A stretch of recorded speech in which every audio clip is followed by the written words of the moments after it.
حضرت عبداللہ ابن عمر رضی اللہ تعالیٰ عنہ حضرت عمر کے صاحبزادے، مکہ مکرمہ میں ان کی قبر ہے۔ میں نے جب انہیں پڑھا تو مجھے ان سے بڑا پیار ہو گیا، لیکن آپ کو پتہ ہے وہاں جا کے کسی شخص کا مزار تلاش کرنا یا پوچھنا ایک مشکل کام ہوتا ہے۔ تو ایک دفعہ میں مکہ شریف میں حاضر تھا، تو ایک گاڑی والا ڈرائیور مجھے کہنے لگا کہ مولانا میں آپ کو جانتا ہوں، مجھے آپ سے محبت ہے، ایک بات بتاؤں آپ کو۔ میں نے کہا بتاؤ۔ کہنے لگے حضرت عبداللہ ابن عمر کی قبر دیکھنی ہے۔ میں نے کہا یہ تو نہیں کہہ رہا، یہ کسی نے بندوبست کرایا ہے، یہ اللہ نے تیرے دل میں بات ڈالی ہے، یہ ہو گیا تو لے چل مجھے۔ حضرت عبداللہ ابن عمر کو نبی پاک نے فرمایا تھا راجل صالح، یہ نیک بندہ ہے، یہ متقی آدمی۔ حضرت عبداللہ ابن عمر رضی اللہ تعالیٰ عنہ سیدنا فاروق اعظم رضی اللہ تعالیٰ عنہ کے صاحبزادے ہیں، اور ان کی ہمشیرہ سیدہ حفصہ رضی اللہ تعالیٰ عنہ حضور کی زوجہ محترمہ ہیں۔ ایک دن اپنی ہمشیرہ سے کہنے لگے کہ نبی کریم صلی اللہ تعالیٰ علیہ وسلم گھر میں آئے نا، اور اگر حضور غم امت میں پریشان نہ ہوں، طبیعت کو حشاش بشاش دیکھو، تو ذرا پوچھنا تو صحیح حضور کا میرے بارے میں کیا خیال ہے، پوچھنا تو صحیح کہ کریم کی بارگاہ میں میرا کیا مقام ہے، میرے بارے میں حضور کیا فرماتے ہیں۔ اب بہن کو کام بتائے، اور بتائے بھی بھائی، اور پھر بہن وہ کام نہ کرے، یہ تاریخ میں ہوتا نہیں۔ حضرت عمر فاروق رضی اللہ تعالیٰ عنہ کی صاحبزادی ام المومنین رضی اللہ تعالیٰ عنہ فرماتی ہیں کہ میں تو بس منتظر تھی۔ انہوں نے تو کہا تھا نا کہ اگر تم حشاش بشاش دیکھو تو بات کرنا، لیکن حضور تشریف لائے، میری باری تھی، میرے گھر تشریف لائے، کھانا پیش کیا تو فوراً میں نے عرض کی حضور ایک بات پوچھنی تھی۔ تو حضور نے فرمایا پوچھئے۔ میں نے عرض کی حضور میرے بھائی عبداللہ ابن عمر کے بارے میں آپ کا کیا خیال ہے؟ نوجوانوں میری بات پہ غور کرنا، میرے بھائی کے بارے میں آپ کا کیا خیال ہے؟ تو نبی کریم صلی اللہ تعالیٰ علیہ وآلہ وسلم نے میری طرف دیکھا، اور پھر حضور زیر لب تھوڑا مسکرائے، اور بریلی کے امام کہتے ہیں کہ حضور مسکرا دیتے تھے نا تو جو بڑا دکھی ہوتا تھا وہ بھی ہنس پڑتا تھا۔ اب سوال پیدا ہوتا تھا کہ پھر تو اس مسکراہٹ کے لیے انتظار کرنا پڑتا ہوگا کئی مہینے کہ حضور مسکرائیں تو رونے والے ہنسیں، تو اعلیٰ حضرت فرماتے نہیں، انتظار نہیں کرنا پڑتا، یہ مسکراتے رہنا تو حضور کی عادت ہے۔ جس کی تسکی سے روتے ہوئے ہنس پڑے، اس تبسم کی عادت پہ لاکھوں سلام۔ یعنی یہ تو عادت ہے حضور کی مسکراتے رہنا، اس کے لیے انتظار نہیں کرنا پڑتا۔ بھائیو آپ خیال رکھیں گے، غور کریں گے، حضرت عبداللہ ابن عمر رضی اللہ تعالیٰ عنہ کے بارے میں پوچھا تو سیدہ فرماتی ہیں کہ نبی کریم صلی اللہ تعالیٰ علیہ وسلم نہ زیر لب مسکرائے اور فرمایا حفصہ تیرا بھائی ہے تو اچھا، لیکن میں نے سنا ہے کہ عشاء کی نماز پڑھتا ہے تو فجر تک سویا ہی رہتا ہے۔ او نوجوانوں، 10 بجے تک سونے کی بات نہیں ہوئی، 9 بجے تک سونے کی بات نہیں ہوئی، 11 بجے اٹھنے کی بات نہیں۔ حضور فرمانے لگے میں نے سنا ہے کہ عشاء کی نماز پڑھ کے سو جاتا ہے اور فجر تک سویا ہی رہتا ہے، اسے چاہیے کہ تہجد کے وقت اٹھا کرے، اللہ کی بارگاہ میں حاضر ہوا کرے، آہوزاری کرے، سجدے کرے، عبادت کرے، اٹھتا ہے اور فجر میں جا کے اٹھتا ہے۔ حضرت جناب حفصہ رضی اللہ تعالیٰ عنہ کہتی ہے میں نے جناب عبداللہ ابن عمر کو پیغام دیا اور میں نے کہا میرے جوان بھائی سن، نبی پاک نے فرمایا ہے تو اچھا پر تہجد میں نہیں اٹھتا، نفل نہیں پڑھتا۔ او میری ملت کے جوانوں، مزہ نہیں آ جاتا جب ساری دنیا سوئی ہو، ساری دنیا، اور بستر بھی گرم ہو اور نیند بھی پورا غلبہ کر رہی ہو، اور اچانک گھنٹی بجے دماغ میں، آنکھ کھلے، گھڑی پہ نظر پڑے، 3:30 4 بجے کا پیغام گھڑی بتائے، اور کوئی چڑھتی جوانی والا اٹھ کے وضو کرے، اور جب وہ مصلی کھول کے بچھائے تو مدینے والے محبوب کہتے ہیں کہ ہر نماز پہ رب ثواب دیتا ہے، اور جو اٹھ کے تہجد کی نماز پڑھے اسے دیکھ کے تو رب مسکراتا ہے، جو اس کی شان کے لائق ہے، جو اس کی شان کے لائق، وہ مسکراتا ہے، خوش ہوتا ہے کہ میرا بندہ تہجد میں اٹھ گیا، وہ مسکراتا ہے۔ کاش ہماری صبحیں کبھی اپنے مالک کے نام ہو جائیں۔ کاش کہ صبح حضرت ابو الحسن رحمۃ اللہ تعالیٰ علیہ حضرت معاذ ابن جبل رضی اللہ تعالیٰ عنہ کے پاس بیٹھا کرتے تھے۔ فرماتے ہیں ان سے جو پیار بڑھا تو پھر میرا مصلی سے بھی بڑھ گیا۔ تابعی ہیں، فرماتے ہیں صحابی رسول سے محبت ہوئی تو ذکر سے بھی ہو گئی، پھر درود شریف سے بھی ہو گئی۔ محبت ان سے بڑھی تو پھر اللہ نے مسجد کا پیار بھی بڑھا دیا۔ آپ فرماتے ہیں کہ میری ہر وقت طبیعت چاہتی تھی کہ بس اللہ اللہ کروں، بس اللہ اللہ کروں، بس نا میں ذرا تھوڑی جان چھڑاؤں لوگوں سے، کو 10 منٹ ملے تو میں کچھ 4 نفل پڑھ لوں، میں تھوڑا سا نا بچوں لوگوں سے، اور مجھے تسبیح ملے تو میں نا کچھ 400-500 دفعہ استغفار پڑھوں، سبحان اللہ، الحمدللہ، اللہ اکبر، لا حول ولا قوت الا باللہ، میں نا تسبیحات پڑھوں۔ فرماتے ہیں کہ بچے تھے گھر میں 6-7، غربت تھی، کام ملتا کوئی نہیں تھا، اور میں کام چور نہیں تھا، کام ڈھونڈتا تھا، پر اللہ کی قدرت کے کام نہیں ملتا تھا۔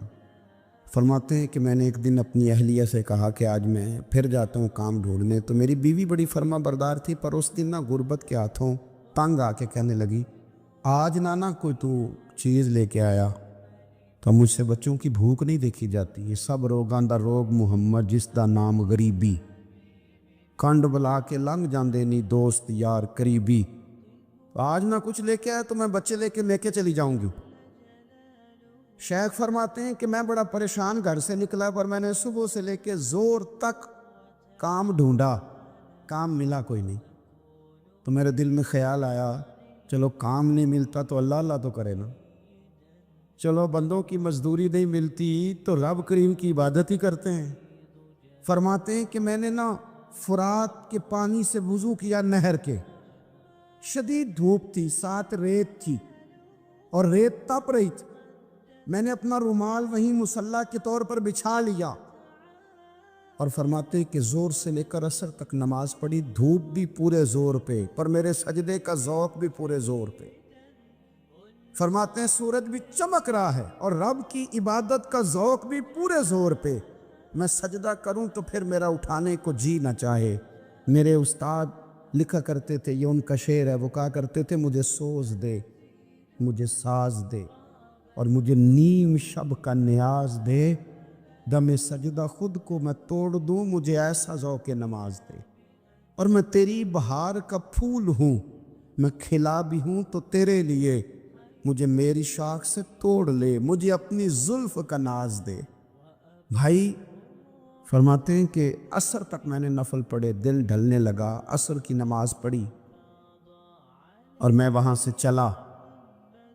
اب میں جب نکلنے لگا تو دل میں خیال آیا کہ چھوٹی چھوٹی دیواریں ہیں گھر کی، بغیر کچھ لیے جاؤں گا تو بیوی دور سے دیکھے گی تو شور کرے گی کہ پھر خالی ہاتھ آ گیا ہے۔ کہتے میں نے اپنی اسی رومال میں جس پہ میں نے نماز پڑھی تھی نا، رومال میں کیا آخی پنجابی جسافہ کہتے ہیں، اسی میں نا میں نے کچھ ریت بھر لی کہ وہ دور سے دیکھے گی تو سمجھے گی کچھ لے کے آیا ہے، چلو جا کے اسے بتا دوں گا کہ آج پھر مزدوری نہیں ملی۔ کہتے ہیں وہ ریت لے کر جب میں گھر میں گیا تو پہلے بیوی دروازے پہ کھڑی ہوتی تھی، پوچھتی تھی خالی ہاتھ آ گئے ہو؟ آج میں نے دیکھا تو ہے ہی کوئی نہیں۔ فرماتے ہیں میں اندر داخل ہوا، سلام لیے، کونے میں نے وہ رومال رکھ دیا اور میں نے آواز دی کہ بھلی مانس کہاں ہو؟ تو وہ کہنے لگی آپ منہ ہاتھ دھو لیں، میں روٹی لے کے آئی۔ میں نے کہا روٹی کہاں سے آ گئی؟ یہاں تو کئی دنوں کے فاقے ہیں، تو کئی دنوں کی غربت ہے، یہاں تو اس گھر میں تو فقیری ہے۔ فرماتے ہیں کہ وہ روٹی لے کے آئی اور اس وقت کی جو موجودہ نعمتیں تھیں، سمجھ لیں سلاد، اچار، ہر چیز ساتھ لائی۔ میں نے کہا کہ بچے کہاں گئے؟ کہنے لگی وہ کھانا کھا کے کھیلنے گئے، آپ کھانا کھا لیں آ جاتے۔ کھانا اس نے چن دیا۔ میں نے حیرت انگیز لہجے میں ساری نعمتیں اپنے دسترخوان پہ دیکھ کر کے بیوی سے پوچھا یہ کہاں سے آیا کھانا؟ بچوں کو تو نے کہاں سے کھانا کھلایا؟ یہ سارا کچھ کیسا ہے؟ تو کہنے لگی پتہ نہیں آج آپ کس کریم کی مزدوری کرنے چلے گئے تھے، پتہ نہیں کس کریم کی، میرے گھر میں تو اتنی نعمتیں آئی ہیں کہ مجھ سے سنبھالی نہیں جا رہی، اتنا اناج ہے، اتنا گندم ہے، کس کریم کے دروازے آج چلے گئے تھے؟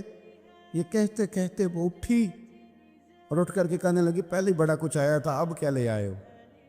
اور جا کر کے نا اس نے وہ ریت والا رومال کھولا، کہنے لگے میں تو لے کے آیا تھا ریت، تو میرے رب نے اسے بھی سونے اور ہیرے بنا دیا تھا۔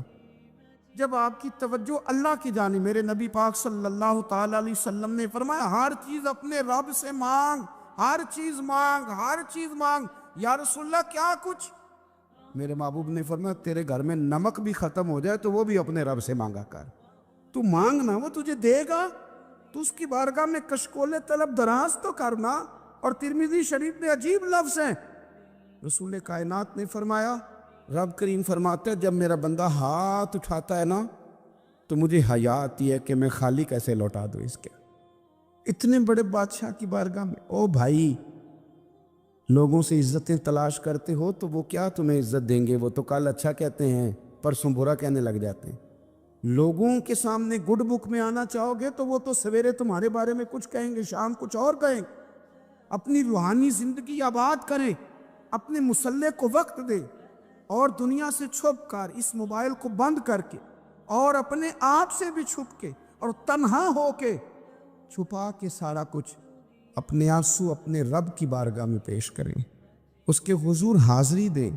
سنو نا ترمذی کی حدیث، اور اسے یاد رکھنا، نبی پاک علیہ السلام نے فرمایا اپنے دکھ لوگوں کے سامنے نہ بیان کرنا، سیٹھوں نوابوں کو نہ بتاتے پھرنا، دنیا داروں کے سامنے جا کے نہ رونا کہ میں تکلیف میں ہوں۔ فرمایا اگر دنیا داروں کو دکھ بتاؤ گے رب تمہیں کبھی غنی نہیں کرے گا، اور لوگ ہیں کہ الٹا مذاق اڑائیں گے۔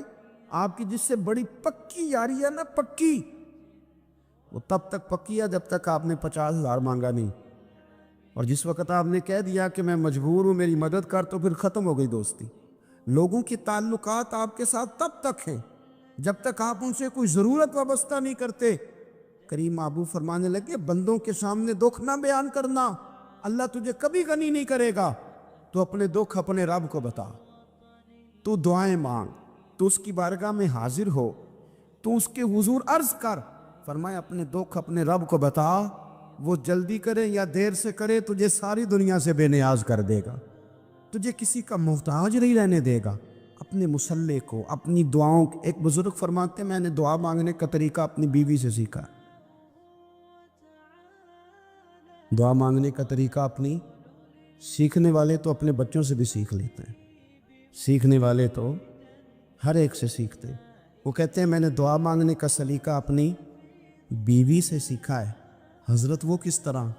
فرمانے لگے میری بیوی نے نا مجھے کوئی کام بتایا، کچھ پیسوں کی ضرورت کے لیے کہا، تو میں نے اسے کہا کہ بھئی ابھی میرے پاس نہیں ہے، کچھ دنوں میں آتے ہیں تو میں دے دوں گا۔ عورتوں کی عادت ہوتی ہے وہ بار بار یاد کراتی ہیں، 2-4 دنوں کے بعد پھر اس نے کہا حضرت وہ میں نے کہا تھا کچھ پیسے، میں نے اسے کہا کہ ابھی میرے پاس نہیں ہے، کچھ دنوں میں ملتے ہیں تو میں تمہیں دے دوں گا۔ اس نے کچھ دنوں کے بعد پھر کہا حضور وہ میں نے کچھ پیسے کہے تھے۔ فرماتے میں نے ڈانٹ دیا، میں نے کہا کہ کیا تو روز مجھے شرمندہ کرتی ہے، کہا نا میرے پاس نہیں ہے، ہوں گے تو دے دوں گا، تو روز یاد کراتی ہے۔ فرماتے ہیں اس نے پہلے تو میری ڈانٹ کو سہا، پھر میرے سخت جملوں نے اس کی آنکھوں میں آنسو پیدا کر دیے، پھر اس نے اپنے آنچل میں اپنے اس دکھ کو سمیٹا، اور پھر اس نے ایک جملہ کہا تو میں رو پڑا، اور مجھے اپنے رب سے مانگنے کا طریقہ آ گیا۔ مجھے کہنے لگی حضرت جی آپ نے ڈانٹ دیا میں نے سہ لیا، پر آپ ہی میرے شوہر ہیں، بتائیں نا آپ سے نہ کہوں تو میں کس سے جا کے کہوں۔ فرماتے ہیں میں رو پڑا، اور میں کھل کے رویا، اور میں تڑپ کے رویا، اور پھر میری سسکیاں بند گئیں۔ تو مجھے کہنے لگی آپ کو کیا ہوا؟ میں نے کہا مجھے بھی دعا مانگنی آ گئی ہے، جب میں اسے کہوں گا نا اللہ تو ہی میرا رب ہے، میں تجھ سے نہ کہوں تو میں کس سے جا کے کہوں؟ میں کیوں کسی بندے سے سوال کروں؟ میں کیوں کسی دنیا دار سے کہوں؟ میں تیرے بندوں کا، نیک بندوں کا وسیلہ لے کے، تیرے محبوب کی غلامی لے کے تیری بارگاہ میں آئیں، تجھ سے نہ مانگوں تو کس سے مانگوں؟ سمجھ آ گئی ہے؟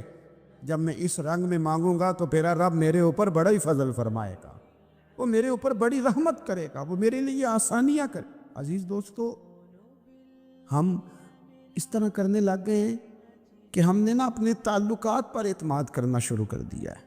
میرے تعلقات بہت ہیں، ہم نے اپنی دولت پر اعتماد کرنا شروع کر دیا ہے، میرے پاس دولت بہت ہے، ہم نے اپنے علم پر، اپنی شہرت پر اعتماد کرنا شروع کر دیا کہ میرے پاس فلاں چیز بہت ہے۔ یاد رکھنا، جب بے نیاز اپنی صفت بے نیازی دکھاتا ہے تو بڑی بڑی دولتوں والے مجبور نظر آتے ہیں۔ بھائیوں، جب انسان کا رشتہ اپنے مالک کے ساتھ ہوتا ہے پھر تو غم بھی کچھ نہیں کہتے، پریشانیاں بھی کچھ نہیں کہتی، پھر تو زندگی صبر والی، پھر تو زندگی توکل والی، پھر تو زندگی بھروسے والی۔ نبی پاک علیہ السلام کی خدمت میں ایک صحابی آئے، بات مضبوط کر دوں، واقعہ سنایا ہے نا، تو کچھ لوگ سمجھتے ہیں کہ یہ واقعہ ہے، تو میں ایک حدیث پاک امام بہقی کی لکھی ہوئی عرض کرتا ہوں۔ نبی پاک علیہ السلام کے ایک صحابی آئے اور ان کا سر پھٹا ہوا تھا، خون بہ رہا تھا۔ سرکار نے فرمایا کیا ہوا؟ عرض کی حضور ایک عورت جا رہی تھی، میری نظر پڑی، ابھی نظر پڑی ہے کہ میرے آگے ستون آ گیا تو میرے سر پہ لگ گیا ہے۔ نبی پاک صلی اللہ علیہ وسلم نے فرمایا تیرے لیے خوشخبری ہے، اگر دنیا میں تیری غلطی کی تجھے سزا ملی ہے تو پھر رب تجھے قیامت میں سزا نہیں دے گا۔ پھر اللہ قیامت میں سزا، بعض گناہ ایسے ہیں جن کی یہاں بھی سزا ملے گی اور وہاں بھی ملے، لیکن میرے بھائی پہلی بات یہ ہے کہ اللہ تعالیٰ اس غلطی کی یہیں سزا دے لے، اور دعا فرمائے اللہ تبارک و تعالیٰ یہاں بھی معافی عطا فرمائے، وہاں بھی معافی عطا فرمائے، اللہ درگزر ہی فرمائے۔ لیکن میرے بھائی ایک تو یہ ایک سزا یہ ہوتی ہے کہ انسان جب گناہ کرنے لگتا ہے تو اللہ نعمتوں کے دروازے کھولتا ہے، مہلت دیتا ہے۔ 500 سال تک فرعون کو مہلت دی۔ کتنے؟ یہاں جو 5 سال حکومت کر لیتا ہے وہ کہتا ہے سب سے قابل میں ہی ہوں، مجھے مہلت جو ملی ہوئی ہے۔ 500 سال مہلت دی اللہ تعالیٰ نے، اور فرعون کی قوم پر پتہ عذاب کس طرح کے آئے تھے؟ ٹڈیاں مسلط کر دی اللہ نے۔ یہ گھومتی نہیں چھوٹی سی، ہم اپنی زبان میں اس کو کچھ لوگ مختلف ناموں سے یاد کرتے ہیں، کوئی مکڑی کہتا ہے، کوئی کچھ کہتا ہے، مسلط کر دی، جاتی نہیں۔ ان پر بنی اسرائیل کے ان مقابل جو فرعون کی قوم تھی ان پر الزام اس طرح کا عذاب آیا کہ مینڈک مسلط کر دی اللہ تعالیٰ۔ برتن کھولتے تھے اندر مینڈک نکلتا تھا، دنیا کی ہر دوائی استعمال کرتے تھے لیکن مینڈک نکل آتا تھا۔ تھوڑا سا سمجھا کرے چیزوں، ہمارے رنگ نہیں زیادہ گورے کہ ہم پر عذاب نہیں آتا، کوئی بہت زیادہ اللہ تعالیٰ معاف فرمائے دولت نہیں جمع کرا بیٹھے شاہی خزانے میں کہ ہم سے پوچھا نہیں جائے گا۔ یہ مہلت ہے، مہلت کو مہلت سمجھو، پر جب پکڑ آتی ہے نا اللہ کریم کی، میں نے دیکھا ہے کروڑوں روپیہ، 6 اولادیں، ایک شخص کے بچے باہر سے آ رہے تھے، وہ بندہ بیمار تھا، مجھے کہنے لگا حضرت جی دعا کریں میں ان کے آنے سے پہلے مر جاؤں ورنہ آ کے مجھے مار دیں گے، دعا کریں۔ اتنی بے سکونی، کروڑوں روپیہ پڑا تو یہ عذاب نہیں؟ کوئی ضروری ہے کہ پتھر برسیں گے تو سمجھ آئے گی؟ یہ جو سگا بیٹا بوڑھے باپ کے قریب سے گزر جاتا ہے، سلام نہیں لیتا تو اس کو عذاب نہیں سمجھتے؟ یہ جو امت کی بیٹیاں، امت کی بچیاں، ہماری بچیاں ایک سال کے اندر 75 76 ہزار بچی ایک ڈویژن سے بھاگ کے شادی کر رہی ہے، اور ایک صوبے سے، تو اس کو آپ اللہ کا عذاب نہیں سمجھتے؟ یہ معمولی بات ہے؟ نہیں ہمارے رنگ ہو رہے ہیں، ہم بڑے سمارٹ ہیں۔ 1500 سال مہلت دی نوح علیہ السلام کی قوم کو۔ کتنے سال؟ بول کے بتائیے، بول کے دوبارہ بولیے۔ 1500 سال۔ کوئی آدمی اپنی سمارٹنس پہ خوش نہ ہو جائے کہ 20 سال ہو گئے میں تو نافرمانی بھی کر رہا ہوں، روٹی بھی پک رہی ہے، میں تو حرام بھی کھا رہا ہوں، پھر بھی سب ٹھیک ہے۔ 1500 سال مہلت دی۔ پھر حضرت نوح کہنے لگے اللہ میں نے تو بڑا سمجھایا، نہیں باز آتے، تو رب کریم نے فرمایا کشتی بناؤ۔ اللہ کے پیغمبر کشتی بنانے لگے تو قوم مذاق اڑانے لگے۔ اب کیا کرنے لگے ہو؟ اب کشتی بنانے لگے ہو، خیر تو ہے، قوم مذاق اڑا رہی ہے۔ حضرت نوح علیہ السلام کا آپ نے کشتی بنائی، پانی کہاں سے نکلا؟ نہ بارشیں ہوئی نہ سیلاب آئے، ایک تندور تھا اس کے اندر سے پانی نکلنا شروع ہو۔ کبھی تندور سے بھی پانی نکلا ہے، پر جب نکالنے والا چاہتا ہے تو وہاں سے بھی ایک تندور سے پانی نکلا، اتنا نکلا اتنا نکلا اتنا نکلا کہ قوم ساری ڈوب گئی۔ قرآن مجید کے صفحات شہادت دیں گے کہ حضرت نوح کی قوم کا بچہ بچہ بہہ گیا، بچے صرف وہ تھے جو حضرت نوح کے ساتھ ہو گئے، تباہ ہو گئی۔ اللہ بے نیاز ہے، بے نیاز۔ 1500 سال مہلت ملے اور تو پھر بھی کہے رب بڑا کریم ہے، معاف کر دے گا۔ 1500 سال تجھے گنجائش دے اور تو کہے کوئی نہیں، بات معافی ملنی چاہیے ابھی بھی۔ میرے بھائی، حضرت صالح علیہ السلام کی قوم، حضرت صالح نے تبلیغ شروع کی تو کہنے لگے پہلے معجزہ دکھاؤ۔ جی آج تو نہ لوگ معجزے مانگتے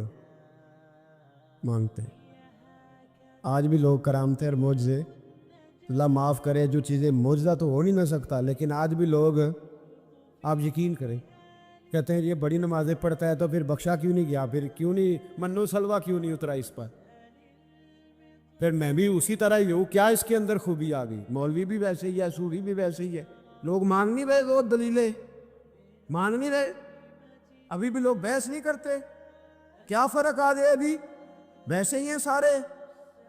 اللہ تعالیٰ سے ڈرنا چاہیے، ہمیں سامنے والے کی طرف دیکھ کر صحیح ہونے کا حکم نہیں ہے، ہمیں اپنی اصلاح کا حکم ہے، اپنی طرف دیکھ کے اپنے آپ کو ٹھیک کرنے کا۔ الزام لگا کے گزر جانا، اس کا کوئی مطلب سنو اور یاد رکھو۔ حضرت صالح علیہ السلام سے کہنے لگے پہلے معجزہ دکھائیں، تو حضرت صالح علیہ السلام نے فرمایا اونٹ کہاں سے پیدا ہوتے ہیں؟ کہاں؟ اونٹنی کے بطن سے۔ فرمایا آؤ میں تمہیں پہاڑ کے اندر سے اونٹنی پیدا کر کے دکھاتا ہوں۔ کہاں سے؟ پہاڑ کے اندر سے۔ حضرت نوح ساتھ لے کے گئے تو پہاڑ کے اندر سے اونٹنی نکلی، اور اونٹنی بھی گابن تھی، اس کے پیٹ میں بچہ، اور اونٹنی اتنا دودھ دیتی تھی کہ ساری بستی دودھ پی جاتی تھی، پھر بھی دودھ بچ جایا کرتا تھا۔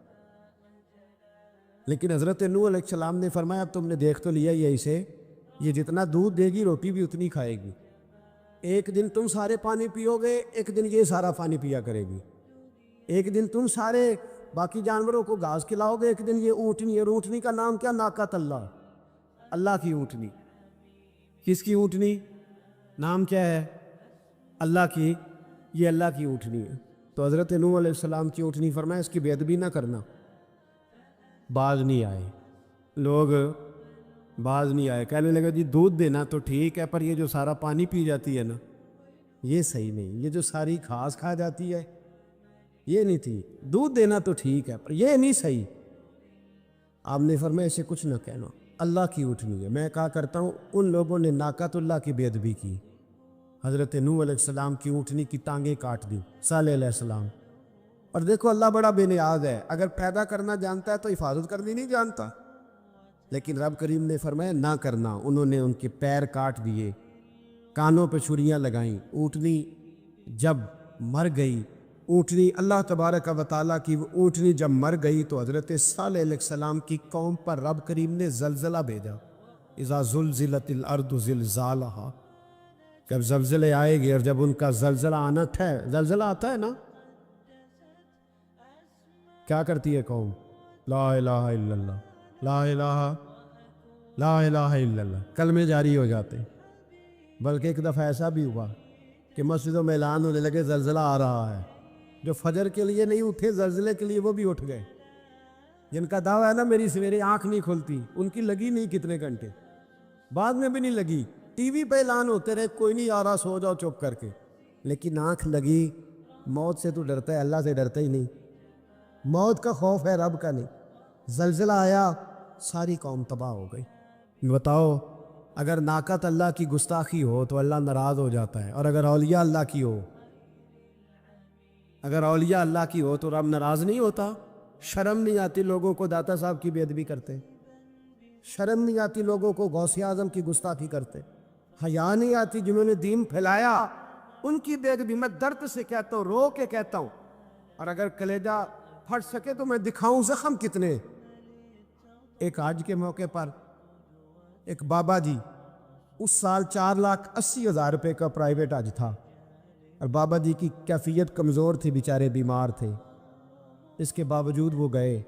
بوڑھے آدمی، جا کے بیٹھیے، بزرگ، اور کتنی مشکل ہے وہاں منا، مزدلفہ، عرفات، طواف زیارت، کتنا مشکل کام ہے طواف زیارت کرنا، طواف وداع کرنا۔ کس کٹھن سے حج کیا، بڑھاپے میں پیسے بھی لگائے، اور جب وہ روضہ رسول پہ گئے صلی اللہ اور انہوں نے جا کے نبی پاک صلی اللہ علیہ وسلم کے روزے کی طرف منہ کر کے درود شریف پڑھا تو ایک ملا نے اٹھ کے کہہ دیا تو مشرک ہے.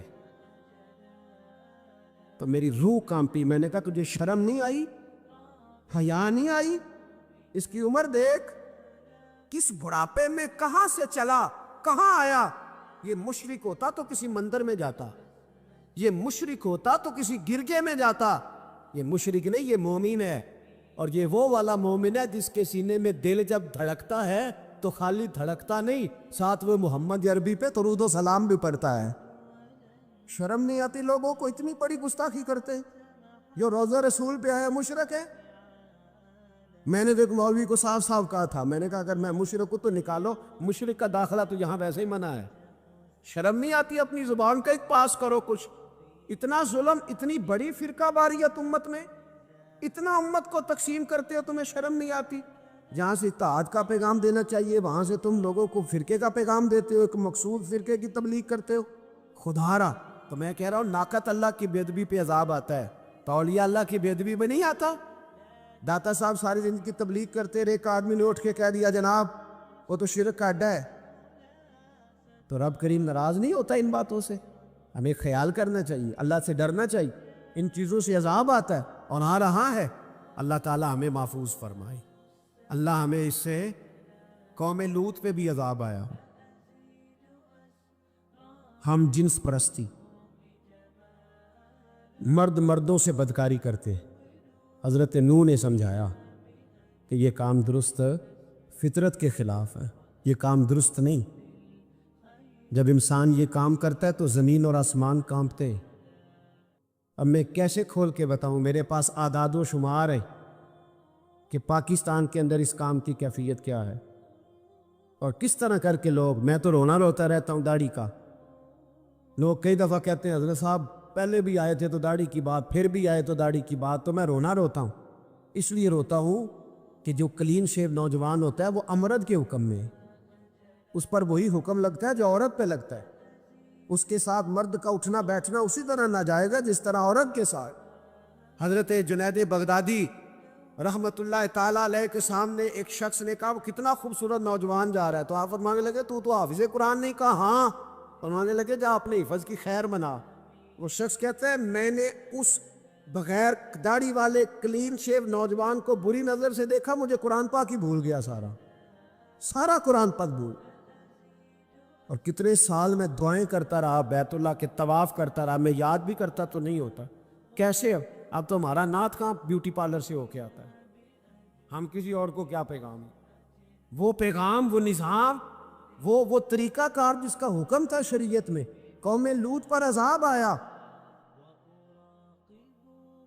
صحیح بیٹھتے ہوں گے بچے جو موٹر سائیکلوں پہ بیٹھتے ہیں. میں نے گجرے والا کی سڑکوں پہ بچوں کو, نوجوانوں کو جو تماشے کرتے سرے عام دیکھا ہے تو مجھے ڈر لگتا ہے. اور کوئی روکنے والا نہیں, شغل ہو رہا ہے, ہنس رہے ہیں, اور سامنے عورتیں بھی ہے, سب ہو رہا. کتنی تکلیف کی بات. حضرت نوح کی قوم یہ کام کرتی تھی, قرآن پاک نے بیان کیا ہے.